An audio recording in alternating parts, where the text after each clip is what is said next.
Okay, good afternoon. So what we have here are two Septarian nodules from Utah that I'm getting ready to cut open. Fairly good size. This one feels pretty heavy, so I expect it to, just have a calcite center in it. And then this one here is actually a little bit bigger. It's fairly light for its size. I need to cut it at an angle to try to capture the back there, where that bump is, hoping that it's hollow inside. So out of all the ones that I've cut so far, I've only had one that's been like a Septarian geode, so hopefully this is the one. Kind of why I picked this piece, just based on the weight. It did seem fairly light for its size.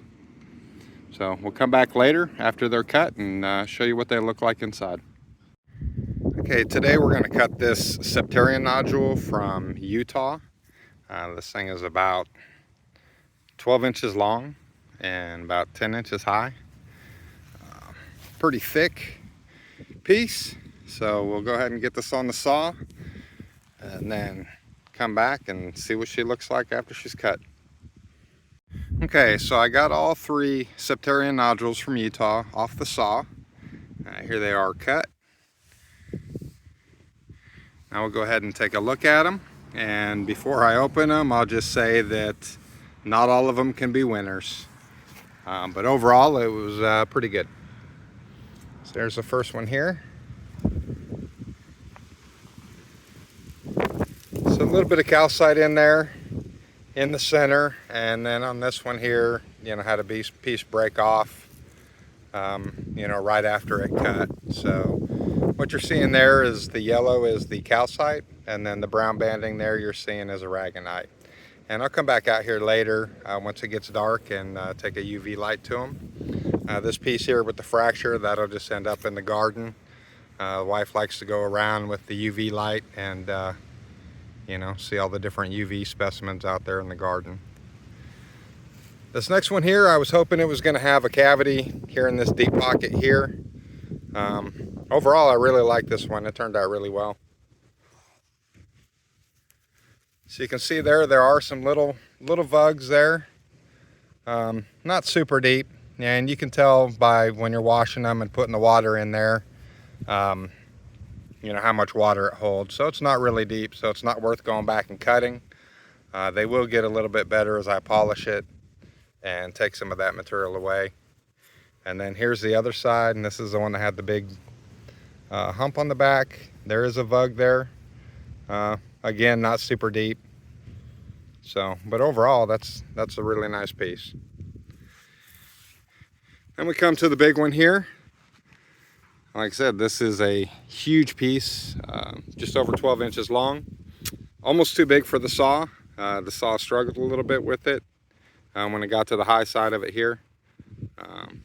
But yeah, it's a great piece. So let's go ahead and open this one up. And it's super heavy. All right, so there we go.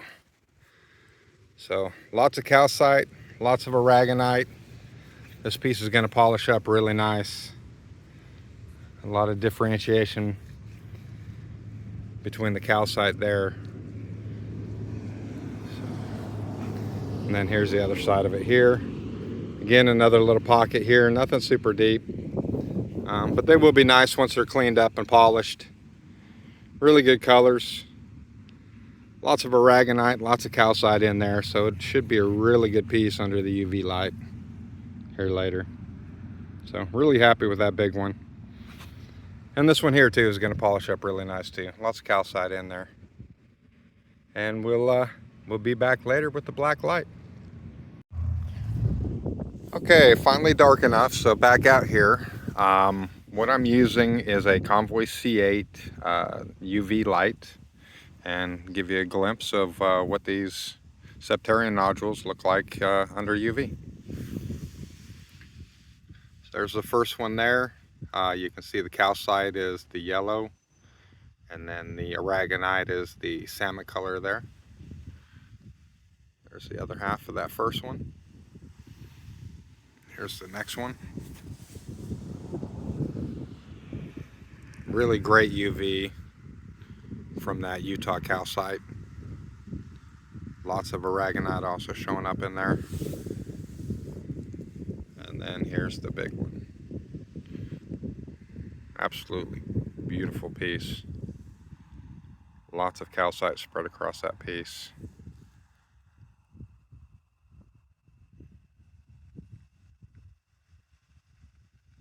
Great pieces. So now I'll get these in some kitty litter to absorb any more saw oil that's still on there, and then I will go ahead and polish them. Have a great evening.